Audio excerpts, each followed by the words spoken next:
Waheshimiwa viongozi wote mliofika hapa, kuanzia gavana wetu, seneta, wabunge, MCS, mwenyekiti wa Olpejeta Conservancy, Bwana Philip Colson na kamati yako,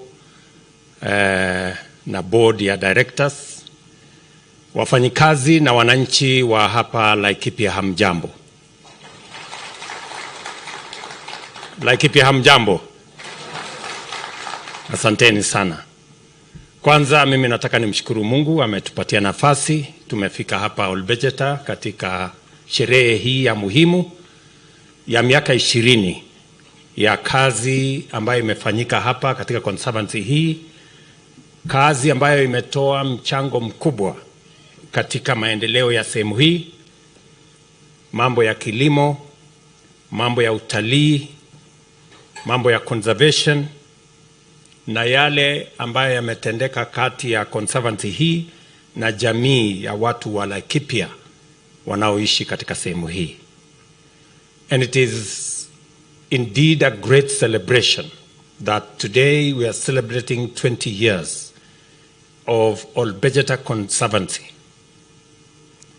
A conservancy that has stood out in the many aspects that they participate in. Today, this conservancy is home to the largest herd of rhinos in our country. We want to say to Olpejeta Conservancy, congratulations. Today, Olpejeta is home to the only 2 remaining northern white rhinos in the world. I am told one is called Nagin, another one is called Fatu. Those 2 rhinos are indeed a pride to our nation. And Olpejeta, we want to congratulate you on behalf of all the people of Kenya for being the outstanding conservation that has chosen to be home to these 2 relics of what remains of the northern rhinos in the world. As I told you earlier, we're going to work with you. The government of Kenya is going to work with you to make sure that we don't lose the genetics of these 2 rhinos. We're going to work together to see to it that whatever is required of you and us and others to make sure that we preserve this species of rhinos, the government of Kenya will play its role. You have enumerated to us the many things that you are doing as a conservancy, the combination of conservation, agriculture, and tourism that has made this conservancy different from others is indeed something that we are proud of, and I am sure many more conservancies around Kenya are going to learn from you. As you have heard, 70% of all our wildlife are not in our game reserves or in our other facilities, as public facilities.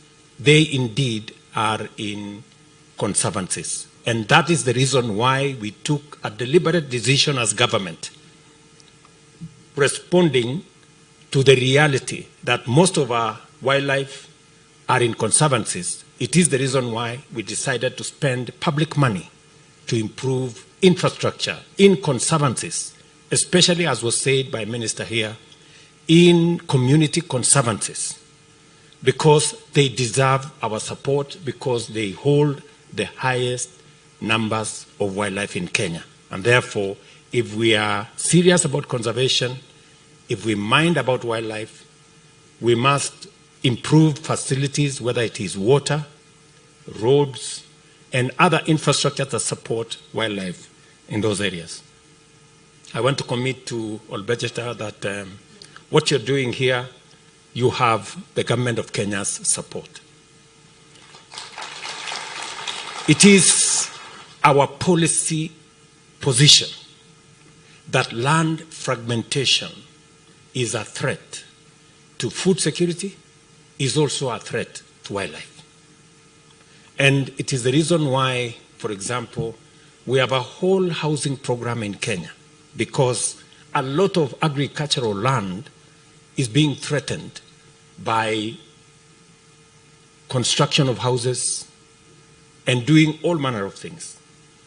It is the reason why, for example, in Laikipia, we now have land to construct 4,000 units. As was said by Governor here, we started the first block of housing in Nanyuki. We have finalized the procurement of block of housing, about 1,500 in Nyahururu. We have another 2,000 housing units in Rumuruti, because progressively we want to make sure that we avoid land fragmentation that is threatening land for our agriculture and also land for conservation. And therefore, you have our support as government in making sure that we use the land we have, whether it is for agriculture or for conservation, we use it sustainably.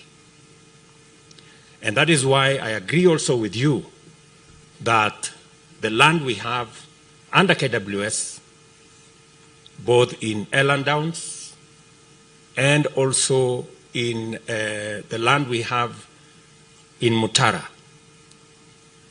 I have already instructed the minister here to work with her colleagues so that we create an ecosystem for wildlife here that is not only going to assist us continue to do the great job that Olbecheta is doing, but now working with KWS and working with ADC, we can build a bigger ecosystem for wildlife, but also we can fence off some of these areas that are threatening local communities where they're increasing human-wildlife conflict. I was here the other day in Marmanet. We're trying to see how we can reduce that conflict by making sure that we fence off areas so that we avoid the human-wildlife conflict. Again, I'm very confident that when finally we agree with ADC and all the other facilities, we can then be able to protect our farmers, protect their crops, reduce human-wildlife conflict, and also get better returns on the conservation that is going on in this region. I know you have many aspects of this conservation going on, and I know you are doing a very good job. But I say there is always room for improvement. I think we need to collectively think about how we can do three major things that I would want to suggest very respectfully to Chairman here and your team. As you have heard, we have the best tourist product in Laikipia. And because we have the best tourist product in Laikipia, we must get premium and the best quality tourists into Laikipia. There are many backpackers, there are many people who roam around. They bring down our facilities, and we don't get much money from them. I think we should avoid those people. We should tell them to go to other places. There are many places they can go. But for premium destination like Laikipia, we want to get top dollar for it. And even as we go for that top dollar, we must also agree on benefit sharing. These communities, and I'm very happy that you are invested in education. And thank you very much. You said something very profound, Chairman Colson. You said you paid 300 million in taxes. That is very patriotic. Because you paid that money, I was able to hire 750 teachers for the children of Laikipia County last year. And I'm going to hire another 300 teachers in January for Laikipia County. And we are putting more money in university education and TVET education. Because again, education is the best tool that we can use to sharpen our human capital. I want to commend you for what you're doing in supporting education and to encourage you to do more for the children of the community around here. Investing in education has a very high multiplier effect on outcomes. So we should be able to work together in that space. Number two, you're doing a wonderful job on breeding and the breeding technology that you're working on. I want to ask you to work with our Ministry of Livestock. We are also looking at what to do with Kagri. We're trying to create partnership with the private sector to see how we can improve our breeding program so that we can get the best breeds, both for beef and also for milk or dairy. So again, I would want to encourage you to enhance the partnership so that the skills you have built, the competencies you have built, we can share them with more Kenyans, starting with the people around Laikipia County. The third aspect is vaccination. I am very happy that you are supporting our vaccination program, vaccinating the livestock of people around Laikipia.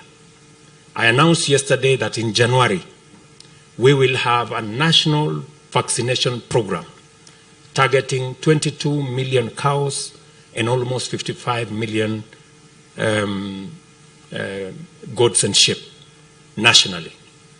I want to encourage you to work with us so that as we undertake that vaccination program, and I'm going to be asking the counties to work with us, so that we can eliminate disease and improve the quality of our beef and the quality of our milk. Because if we reduce